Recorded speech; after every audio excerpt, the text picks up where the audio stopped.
Hoje vamos falar sobre João Batista, o profeta. Mas não vamos falar sobre ele tanto como profeta, mas como sacerdote de Deus que ele era, da sua família, da sua genealogia que está escrita na Bíblia e de toda a sua linhagem familiar e os seus atos, que muitas pessoas não entendem e, sinceramente, ninguém nunca pregou isso para mim.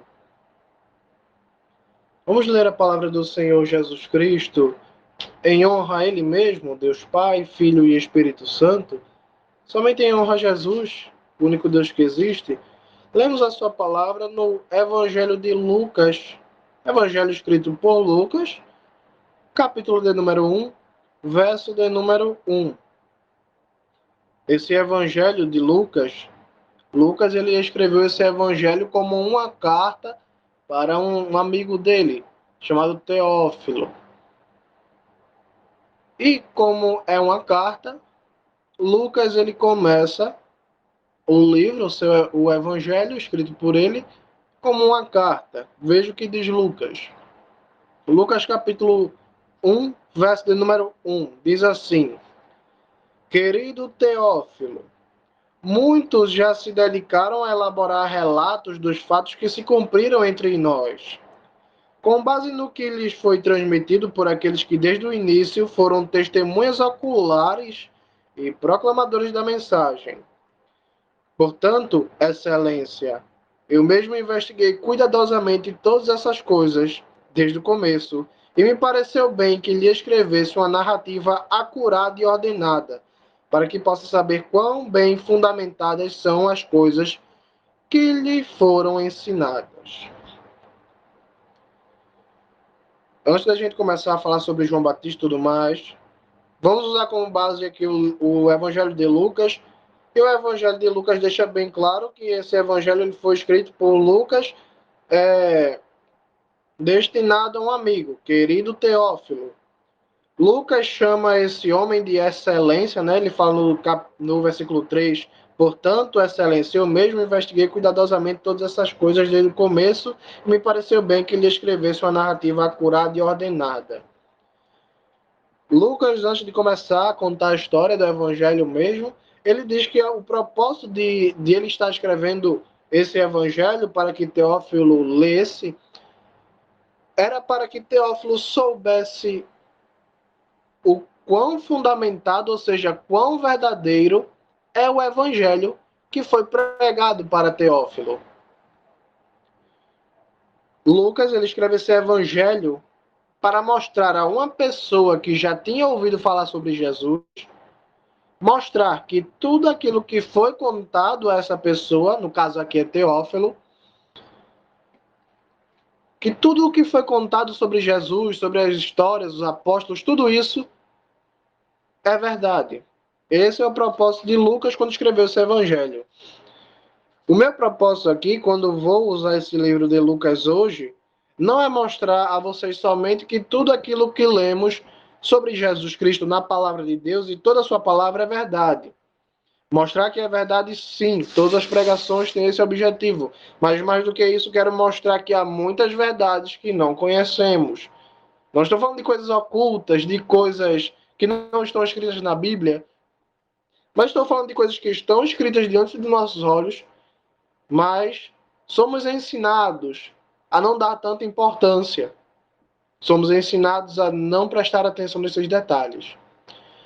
Lucas ele começa então a falar a história do evangelho propriamente dita. Ele começa no versículo 5 dizendo assim: Nos dias de Herodes, rei de Judá, havia um sacerdote chamado Zacarias, que pertencia à divisão de Abias. Sua mulher descendia de Arão, e seu nome era Isabel. Ou em hebraico o nome dela é Elisheva. Verso número 6. Os dois eram justos aos olhos de Deus, observando todos os mandamentos e ordenanças que do Senhor, de modo irrepreensível. Mas eles não tinham filhos, porque Isabel era estéril e os dois contavam já certa idade. Uma vez, quando Zacarias cumpria seus deveres de sacerdote, no período de serviço de sua divisão perante Deus, ele foi escolhido por sorteio, de acordo com o costume dos sacerdotes, para entrar no templo e queimar o incenso a Deus, né? Todos estavam do lado de fora orando na hora de queimar o incenso, quando lhe apareceu um anjo do Senhor em pé, à direita do altar do incenso. Zacarias ficou assustado e aterrorizado com a visão, mas o anjo lhe disse: Não tenha medo, Zacarias, porque sua oração foi ouvida. Isabel, sua mulher, engravidará e você lhe dará o nome de João. Ele será sua alegria e prazer, e muitas pessoas se alegrarão quando ele nascer, porque será grande aos olhos do Senhor. Nunca tomará vinho nem bebida embriagante, e será cheio do Espírito Santo desde o ventre de sua mãe. Fará retornar muitos do povo de Israel ao Senhor, o Deus deles, e irá à frente do Senhor no espírito e no poder de Elias, para fazer voltar o coração dos pais aos filhos e os desobedientes à sabedoria dos justos, para preparar um povo para o Senhor. Zacarias disse ao anjo: Como posso ter certeza disso? Estou velho e minha mulher já tem certa idade. Sou Gabriel, o anjo lhe disse. Fico sempre na presença de Deus. Fui enviado para lhe falar e para dar estas boas novas. Agora, por não ter crido no que eu disse sobre todas essas coisas que acontecerão quando o tempo chegar, você ficará mudo, incapaz de falar, até que todas essas coisas ocorram. Muito bem. Essa é a conversa que Gabriel, o arcanjo, teve com Zacarias, esposo de Isabel, pai de João Batista. Nesse pouco que lemos, há uma série de detalhes que serão suficientes para a gente fazer uma pregação completa, detalhes que são ignorados. Zacarias, como a própria Bíblia nos diz, ele era um sacerdote. A sua mulher era descendente de Arão.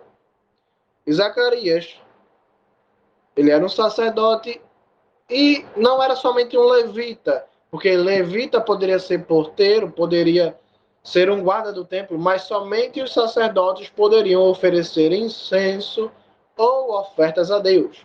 Levitas podem ser porteiros, podem fazer outras atividades, mas as atividades que dizem respeito diretamente a Deus e não somente a manutenção do prédio do templo, as ofertas, os sacrifícios e os incensos, somente sacerdotes e, em casos especiais, somente o sumo sacerdote poderia fazer. A gente não percebe, a gente não se dá conta de que Zacarias, por ser sacerdote, seu filho João Batista, por lei, também era sacerdote. Zacarias era casado com uma mulher que era descendente de Arão. Então não era qualquer família. O fato é que Zacarias era um sacerdote e um sacerdote oficiante, um sacerdote ativo. Fato é que quando o anjo entregou a mensagem a ele, ele estava oferecendo incenso a Deus, coisa que só os sacerdotes poderiam fazer em uma área restrita do templo, em um altar específico, e em um templo específico e por sorteio. A gente não se dá conta, mas por João Batista ser filho de sacerdote, estar numa família de linhagem sacerdotal, dava a ele o direito, e eu diria que até o dever, de ser sacerdote. Isso significa muito mais do que a gente pode imaginar. Mas antes de olhar o significado de ser um sacerdote, o peso que isso traz e os benefícios que isso traz, vamos atentar a outro detalhe que não prestamos atenção. Versículo de número 5 Diz assim: nos dias de Herodes, rei de Judá, havia um sacerdote chamado Zacarias que pertencia à divisão de Abias.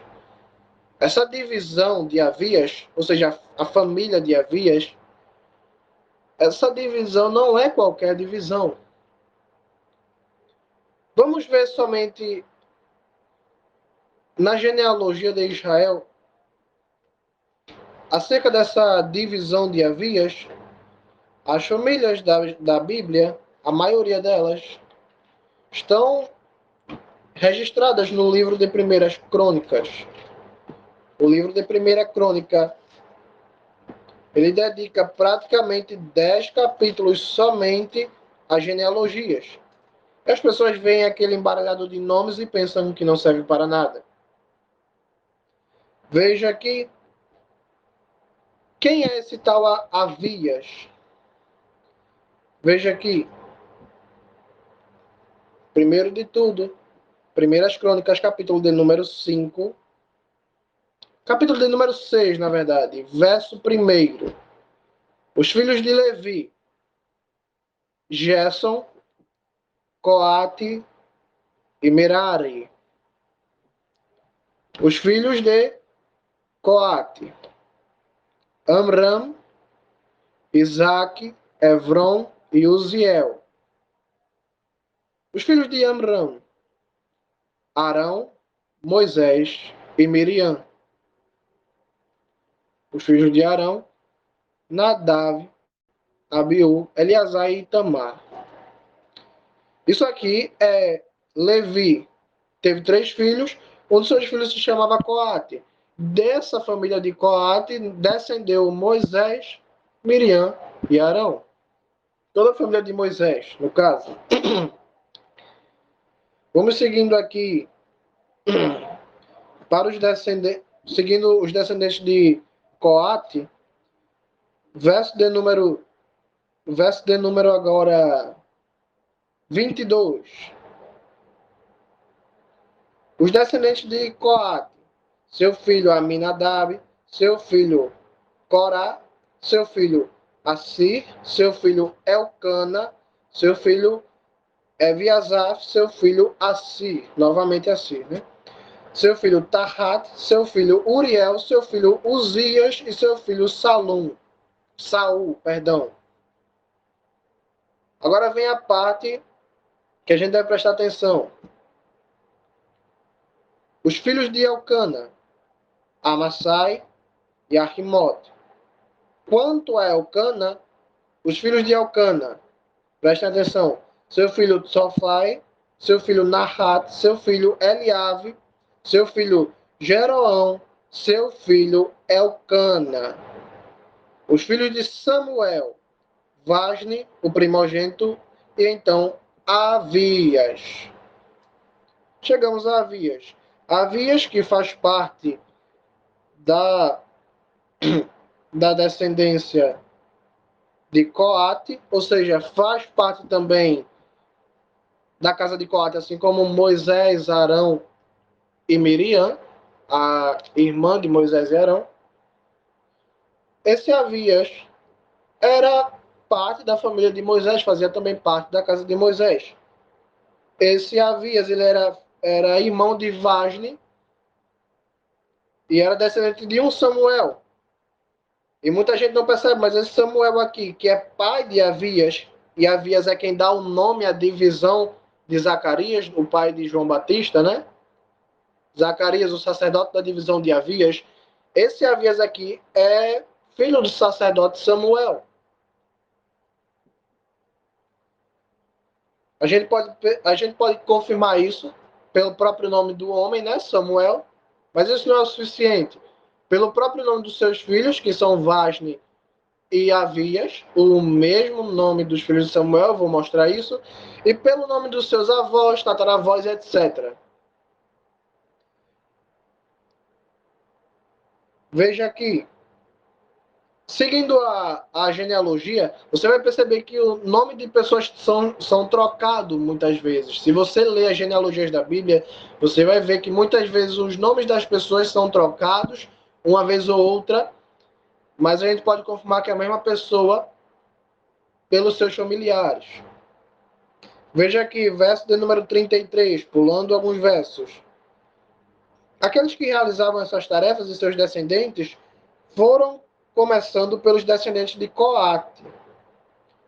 Herman, o cantor, filho de Joel, filho de Samuel, o filho de Elcana, o filho de Jeroão, o filho de Eliel, filho de Tohu, o filho de Tsuf, o filho de Elcana. Aqui a gente vê mais uma vez sendo citado a família de Coate e citando outra vez um Samuel, mas esse Samuel tem um filho chamado Joel. Esse Joel aqui é o Vasne que nós lemos na genealogia passada. Por que eu estou dizendo isso? Quem comprova isso? Veja aqui. Vamos reler novamente o verso 33. Aqueles que realizavam essas tarefas e seus descendentes foram começando pelos descendentes de Coate. Herman, o cantor, inclusive esse Herman é salmista, filho de Joel, que aqui é Vasne, só trocou-se o nome, o filho de Samuel, o filho de Elcana, esse Samuel, filho de um Elcana, Elcana, o filho de Jeroão, Jeroão, o filho de Eliel, Eliel, filho de Tohu. Vamos ler agora a genealogia passada, onde fala que um tal Samuel teve um filho chamado Vasne. Verso de número 26.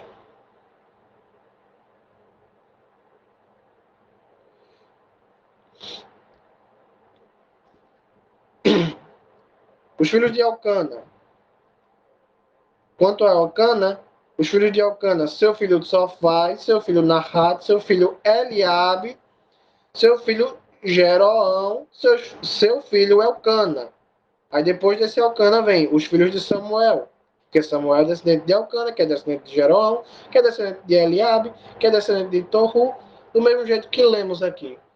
Mas se a gente fosse no livro de Samuel, para confirmar isso, vemos aqui o Samuel, que é filho de Elcana, que é neto de Jeroão, bisneto de Eliel e tataraneto de Tohu. Esse tal Samuel, ele tem dois filhos chamados Joel, ou Vasne, depende da tradução, e outro filho chamado Avias, que é o Avias que dá o nome à família de João Batista. Temos aqui muitos dados e podemos confirmar somente com esses dados se esse Samuel é o Samuel profeta ou não é o Samuel profeta. 1 Samuel, capítulo de número 1.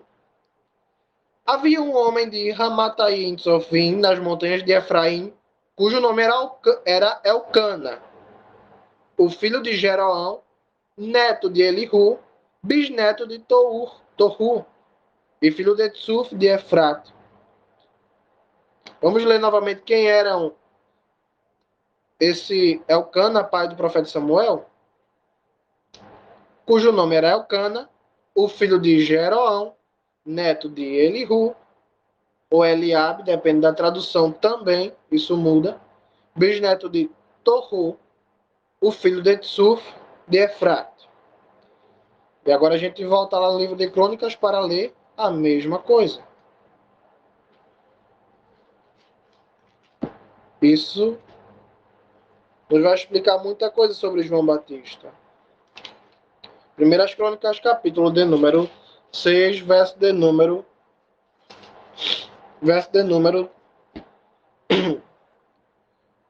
25, 26. Quanto a Elcana, os filhos de Elcana, Sofai, seu filho Nahat, seu filho Eliabe, seu filho Jeroão e seu filho Elcana. Aí vai para os filhos do último Elcana, os filhos de Samuel, e os filhos de Vasne e Avias. Vamos ver o nome dos filhos do profeta Samuel? que são Vasne ou Joel e Avias. 1 Samuel, capítulo de número 10, verso de número... Na verdade, 1 Samuel, verso de número 8. Verso de número... Capítulo de número 8, verso de número 1, perdão. 1 Samuel, capítulo 8, verso de número 1. Quando Samuel envelheceu, ele nomeou seus filhos como juízes sobre Israel. Seu filho mais velho chamava-se Joel, ou Vasne, vai depender da sua tradução, e seu segundo filho chamava-se Avias. Eles foram juízes em Beersheba. Então uma coisa é clara, é o mesmo Samuel. E o filho de Samuel é Avias. Esse Avias, ele foi quem deu o nome aos levitas da divisão de Avias. Muita gente pergunta se Samuel era levita da tribo de Levi ou não era. Ele era, porque senão não poderia servir no altar de Deus. Além de ser profeta, ele também foi sacerdote em toda a sua vida. Agora entendemos que o profeta João Batista é descendente distantíssimo, mas é descendente do profeta Samuel. A gente começa a perceber que a família de João Batista não era qualquer família. Enquanto a sua mãe era descendente direta da família de Arão, fazia parte da família de Arão, era uma das filhas de Arão, como dizem os hebreus, os judeus. O seu pai era descendente direto do profeta Samuel. E tanto a sua mãe quanto o seu pai faziam parte da casa de Coate, a casa que Moisés, Arão e Miriam também faziam parte. Não era qualquer família, obviamente que não. E por que eu estou mostrando tudo isso? Porque quando nós entendermos tudo que João Batista tinha, vamos entender porque Jesus falou assim: dos homens nascidos de mulheres, não há ninguém maior do que João Batista. Veja o que diz o livro de Mateus, o Evangelho de Mateus agora, verso de número 3, capítulo de número 3, verso de número 1. Mateus capítulo 3, verso de número 1, diz assim: durante aqueles dias, João Batista chegou ao deserto de Judá e começou a proclamar a mensagem, dizendo: abandonem seus pecados e voltem para Deus, porque o reino do céu está próximo. Este é o homem mencionado por Isaías, quando Isaías disse: a voz de alguém clama, no deserto, preparem o caminho do Senhor, endireitem as veredas para ele. João se vestia com roupas feitas de pelos de camelo e um cinto de couro na cintura, e se alimentava com gafanhotos e mel silvestre. Talvez nós ainda não entendemos o que é que toda essa linhagem de João Batista significa, o que é que isso tem a ver, o que é que isso vai edificar a minha vida. João Batista, ele poderia ser um sacerdote, se vestir de linho, usar os apetrechos de ouro. Ele tinha, como sacerdote, ele tinha direito a comer o pão diário da mesa da proposição, que era uma mesa que ficava dentro do templo, somente para os sacerdotes comerem. João teria direito de comer carne dos sacrifícios e das ofertas que ele atendesse. A lei de Moisés diz que o sacerdote ele poderia fazer isso. A lei de Moisés também diz que a cada 3 anos, João Batista, como sacerdote, poderia recolher dízimo. A cada 3 anos. Se você ler a lei de Moisés, você vai ver que era a cada 3 anos o dízimo para os sacerdotes, para o templo. Mas a gente vê João se abdicando, se afastando de tudo isso. João, ele não pregava no templo. João, ele pregava no deserto. Ele não comia nada do sacrifício das carnes. Lembrando que o sacrifício ou oferta não podia ser qualquer animal, tinha que ser gado e sem defeito. Então a carne que João iria comer era sem defeito nenhum. João se abdicou dos dízimos, se abdicou da honra de ser sacerdote. Vamos dizer que João nunca comesse carne, mas só pelo fato de ser sacerdote ele teria honra perante o povo. É um status que ele iria ter. Mas a coisa fica mais interessante quando a gente presta atenção, não na família de João, mas no próprio João. Ser vestido com peles de camelo, comendo gafanhoto. Por que que isso é tão grave? Por que que isso mexe tanto? Porque tem um detalhe na lei de Moisés que faz com que todo judeu que olhasse para João naquela época ficasse no mínimo espantado com ele. O livro de Levítico, no capítulo de número 11, no verso de número 4, há uma ordem de Deus dizendo assim: no entanto, não comam os animais que apenas ruminam ou que possuem somente o casco fendido.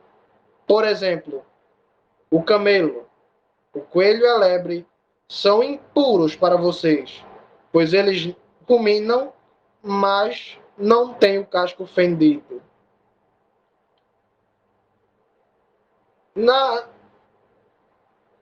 Nessa passagem, Deus está explicando que animais deveriam ser comidos e quais não deveriam ser comidos, quais animais eram puros e quais animais não eram puros. O camelo está incluso nos que não devem ser comidos, e Deus declara que ele é um animal impuro.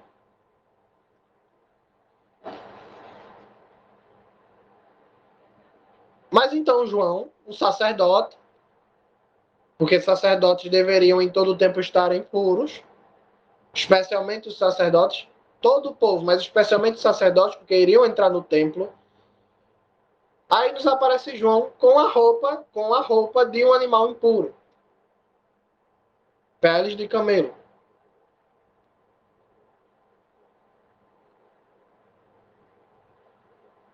Isso não faz sentido. Porque é uma pessoa que tem tudo para ser alguém na vida. João já nasceu destinado a ser sacerdote. Até porque não tem outro jeito para ser sacerdote, tinha que nascer numa família de sacerdotes. João não nasceu em qualquer família, ele era descendente de profetas e de sacerdotes e sumos sacerdotes. Mas ele se abdica tanto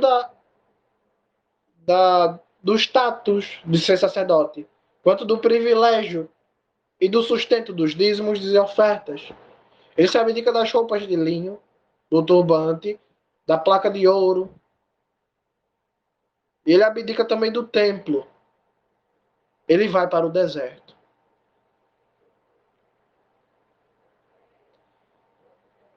Deus explicou que João Batista foi o profeta mais importante de todos. E que também dos homens nascidos de mulheres, João Batista foi o maior. Mas como é que alguém pode agradar tanto a Deus, com tão pouco? Apenas com uma roupa de camelos e um buraco no deserto para dormir. João Batista agradou a Deus de tal forma que todos, não vou falar muitos, mas vou falar todos os que tiveram a oportunidade de estar com roupas de linho, com placas de ouro e fazendo a função de sacerdote, de todos eles, João Batista com muito pouco, com muito menos, conseguiu muito mais agradar a Deus do que qualquer sacerdote.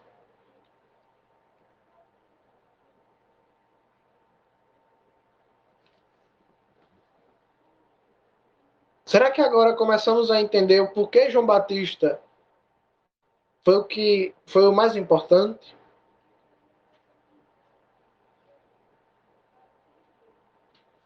João Batista, ele não era importante pelo que ele fez, na verdade. Ele era importante pela mensagem que ele levava. Ele foi o homem escolhido para preparar o caminho para Jesus Cristo quando ele viesse, para anunciar que Jesus Cristo estava vindo.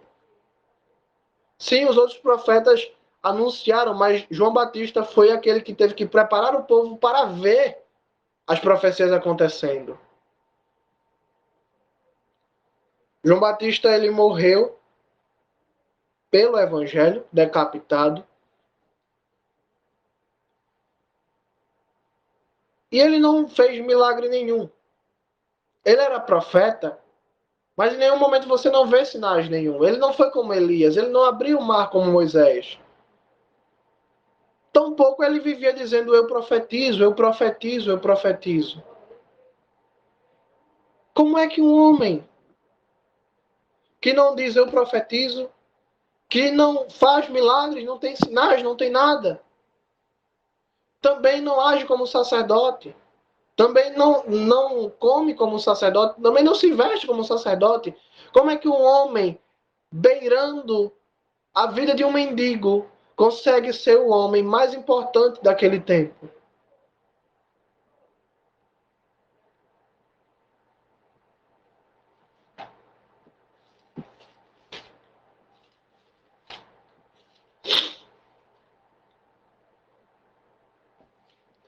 Há uma explicação bem clara.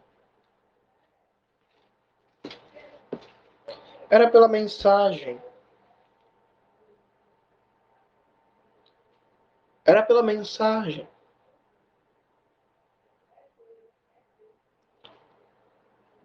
Quantos sacerdotes naquela época quiseram pregar o evangelho de verdade?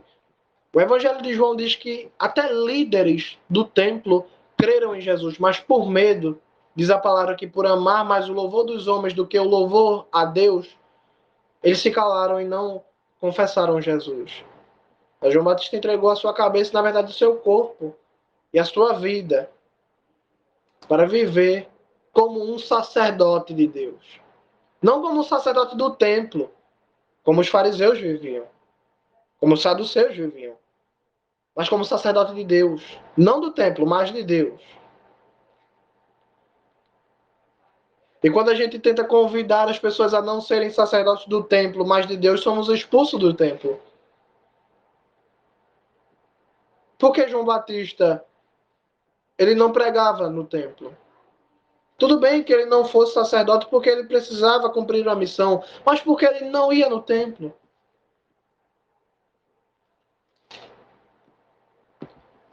Mateus 22, verso 19. Perdão. Mateus 21, verso 13. Disse Jesus. Ele lhes disse: está escrito: minha casa será chamada casa de oração, entretanto, vocês fazem dela um antro de ladrões. Jesus nos explica porque João Batista não pregava nos templos, apesar de ele ser sacerdote. E quem sabe, como sacerdote, talvez ele pudesse alcançar mais gente. Porque muitas pessoas vão ao templo, mas poucas vão ao deserto. Não é qualquer pessoa que pode ir no deserto todos os dias, ou rotineiramente. Jesus explica para nós, porque aquela casa que outrora era chamada casa de Deus, não era mais a mesma casa, não era aquela casa antiga. Jesus Cristo afirmou que ela foi se tornando covil de ladrões. Conhece outro profeta que teve que confessar que aquela casa gloriosa que foi construída com materiais preciosos para Deus já não era mais a casa de Deus? Jeremias 7, verso de número 4. Jeremias diz assim: Não confiem na expressão enganosa. O templo do Senhor, o templo do Senhor. Estas construções são o templo do Senhor. Sabe o que é mais interessante? Jeremias está ensinando que a casa de Deus já não era mais aquela mesma, que outrora Salomão orou e caiu fogo do céu, foi a casa se enchendo da glória de Deus com fumaça. Sabe o que é mais interessante de Jeremias ter feito a mesma coisa que João Batista? Jeremias 1, verso de número 1. Estas são as palavras de Jeremias, o filho de Hilquias, um dos sacerdotes, morador de Anatote, no território de Benjamim. Jeremias também era sacerdote, assim como o pai de João Batista. Mas há homens que decidem ser, há homens e mulheres que decidem ser servos do templo, mas há outros que decidem ser servos de Deus. E a gente precisa entender e enxergar muito bem a diferença entre os sacerdotes, como João Batista e como Jeremias, que Jeremias foi açoitado inclusive na casa em que ele servia como sacerdote, no templo. Necessitamos enxergar quem é pastor do templo, da igreja. Eu sou pastor da igreja tal, eu sou pastor da igreja tal, eu sou evangelista da igreja tal. Mas queremos encontrar aqueles que dizem: eu sou pastor de Deus, eu sou servo de Deus, eu sou evangelista de Deus, eu sou missionário de Deus, eu sou filho de Deus.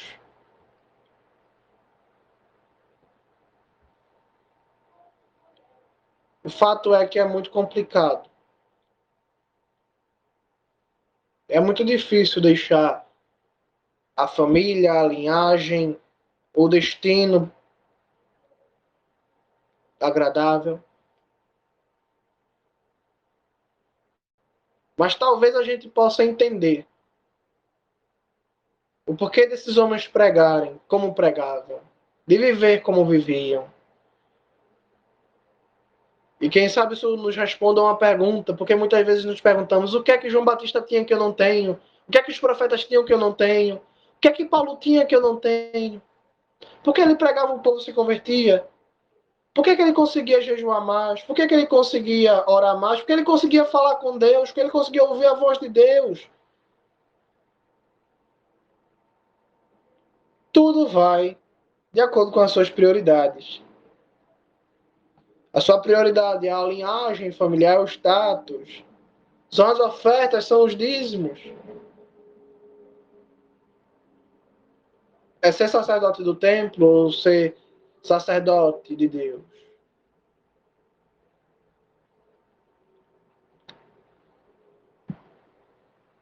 Jesus Cristo, ele perguntou às pessoas: o que vocês foram ver no deserto? Vocês foram ver um príncipe? Os príncipes estão em palácios.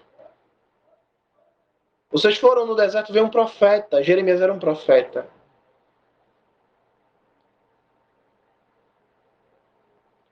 O que as pessoas estão indo ver no templo agora? Cheio, com ar-condicionado. Lá estão os príncipes, lá está tudo muito bonito.